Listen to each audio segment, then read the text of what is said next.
I have been the one who has been actively defending him on TV and radio, saying part of the problem that Jim has had in his years in Ann Arbor are unrealistic expectations. If the expectation is win national championships routinely, then you've come to the wrong place, because that's not what they do at Michigan.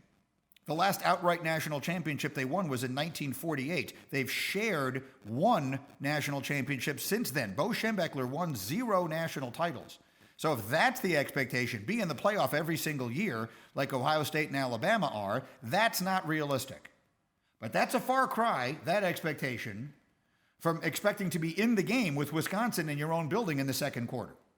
28-0 in the second quarter at home against Wisconsin is not an unrealistic expectation. That's not asking too much, not from Michigan or from literally anyone. So this has gone so far from where it was. This season has just been terrible. There's no other way to put it. It's been a terrible season in Ann Arbor. And it comes at a bad time for a variety of reasons. One of them is Harbaugh's contract is up after next season. So they either have to extend it or they have to part ways. You cannot have a lame duck head coach in college. He won't be able to recruit anybody. And that's the lifeblood of the team, of the sport. So it'll be interesting to see what they wind up doing. I got a little behind on what I was planning to do, so I'm going to break briefly on that thought. But coming up next, I will tell you where I think he could go. There is a place that Jim Harbaugh, going home for him was Ann Arbor. I've got another place that he could wind up that might also be considered going home. What the NFL's level of interest is in Harbaugh despite his struggles. Listen to this. Chicago Bears would be potential candidates. The New York Jets, of course, that's another candidate there. They would probably pin their hopes on Jim's 4 years at San Francisco, where he took over a moribund program, got him to the conference final 3 times, despite what happened in Michigan. So I would never doubt the NFL would put in a bid for Jim. You can question the logic of it, but that's probably how they're thinking. And I already know from better sources than yours truly that some have already expressed interest. So he stole a little bit of my fire there by pointing out the team I was going to mention. But of course, for Jim Harbaugh, Chicago would be a homecoming.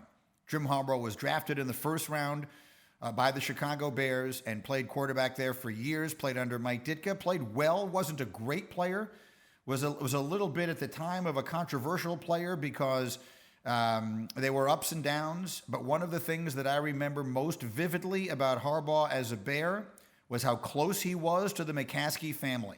In fact, one of the things that people sometimes made a big deal of was that Mike McCaskey, who at that time, he's no longer with us, but Michael McCaskey, who was sort of the acting governor of the McCaskey family, for those of you across the country, George Halas's daughter, Virginia, married a man named Ed McCaskey, and the McCaskey family has now owned the Bears and operated the Bears for generations. And Michael McCaskey, who was the acting owner when Harbaugh was the player there, they used to make fun of how close the two of them were. They used to say that they would work out together, all kinds of things. So I'm not telling that story to make anyone feel or look bad. I'm telling it to point out how close the McCaskeys were to Harbaugh. So if the Bears, whose team I think is hopelessly finished, and who I think have their coach primarily to blame, decide to make a coaching change, and Michigan and Jim Harbaugh decide to shake hands and say, you know what, against all odds, this just didn't work out. Let's part friends. Do I think that a Harbaugh landing spot in Chicago would make sense? I do. I think that's not impossible. And I'd like to hear what the Tom Waddles and others in Chicago think of that. My buddies Waddle and Sylvie and the rest of the crew from ESPN 1000 in Chicago. I'd be interested to hear what they think of that idea. Jim Harbaugh possibly coming back to Chicago as the coach of the Bears. I would definitely consider that a possibility. Thank you for watching ESPN on YouTube. For live streaming sports and premium content, subscribe to ESPN+.